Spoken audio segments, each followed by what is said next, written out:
Hey everybody, Mike McWilliams upstairs to the right music. In 1948, the Konda Shokai Corporation was formed in Japan.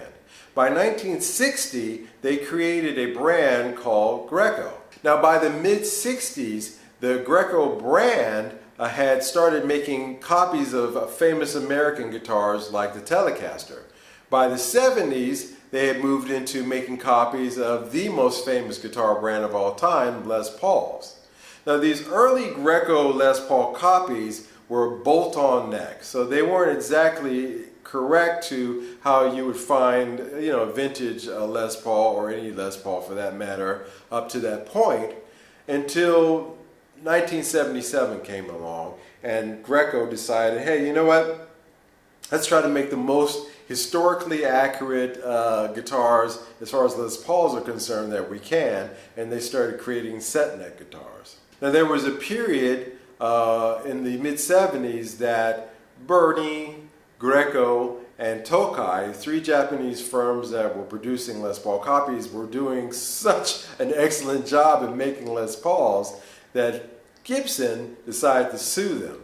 Now, Greco was not one of the so-called lawsuit era guitar makers. They weren't sued by Gibson, but they were producing guitars that the headstocks were pretty close to what you would find on a Les Paul Standard at that time.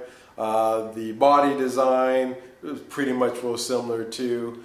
So how they skated by avoiding the lawsuit era issues, I'm not exactly sure. However, thank God that they did, because they did produce some of the finest Les Paul copies that you're going to find out there on the market.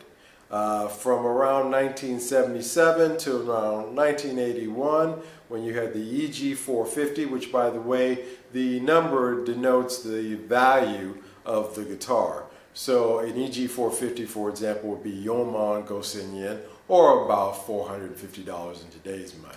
The 500 Gosen yen, $500 and so forth. That's because at that time the average salary man, the average graduate from a university in Japan was earning about $120 a month. The average Les Paul, if you could find one, would cost you at that period about, about 6 or 7, 8 months, worth of salary. So certainly it took it out of the price range where the ordinary guy could afford it, whereas the Grecos, the Bernies, and the Tokais stepped into that low price point range and started producing copies that were superior in a lot of cases to the actual Les Pauls at a price that most average Japanese people could afford to buy. Here we have an example of a 1977 Greco EG450. So in other words, as I just stated, this would cost you, if you're cruising the music stores in 1977, about $450. But for that kind of money, and this is the lower end of their model, so this is actually the lowest tier, I believe.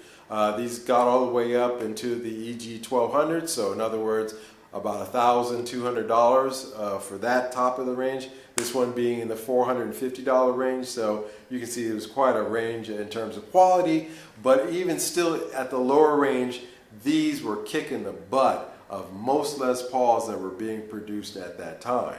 The vintage specs on this thing are amazing. You have a true ABR1 bridge. In other words, it's bolted directly into the top of this guitar. Even in modern Gibsons, you're not going to find a true vintage ABR light unless you get into the custom shops. The pickups were designed by a company called Maxim. Maxim set out, they got a couple of original PFs and they listened to them and they say, hey, we're going to wind these things to get as close to the sound of the original PF as we can. And boy, did they succeed, especially with one particular pickup that came out called the Dry Z's. These in this lower range, the 450 guitars, these are called UDs. These are ceramic. However, I have to tell you, as you know, I really love the vintage DiMarzios from that period, the 77, 78, 79, PAF, and of course the Super Distortion. As far as the PAF DiMarzio is concerned, these actually kick their butt a little bit. I like the sound of these Japanese-made UDs a little. They are a true PAF sound if you know what I mean. The hardware also, as far as the tuners, good tuner machines on here. The neck is great. You can get pretty low action on this thing without buzzing. Now, of course, these can be had on Reverb between the price of about $400 to $500. So, you know, for a 1977 guitar, I got this one for, how much did I pay for this? So this one cost me $290 plus $110 shipping for a 1977. And in my opinion, other than, you know, the relicking that happened over the last 43 years, people actually pay money to get their new guitars to look like this one. Time is the best relicer. So the fact that it has a slightly relic look, it's not as clean as some examples that I've seen. I got it for under $300, which is a great price. You can get them between $300 to $400. And that's why I'm saying that for that price point, you can get yourself an excellent build on an excellent vintage guitar for under $500, in most cases including shipping. So tell you what, let's plug her in, let's see how she sounds. I think she sounds great. You can also be the judge of that as well. And I'll see you guys next time. Bye-bye.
Show your support by subscribing and hitting